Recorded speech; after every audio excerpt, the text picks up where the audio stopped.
طه ما أنزلنا عليك القرآن لتشقى إلا تذكرة لمن يخشى تنزيلا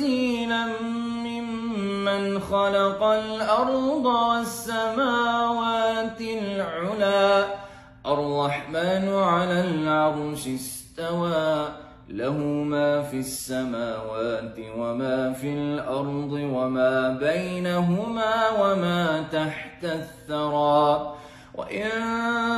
تجهر بالقول فإنه يعلم السر وأخفى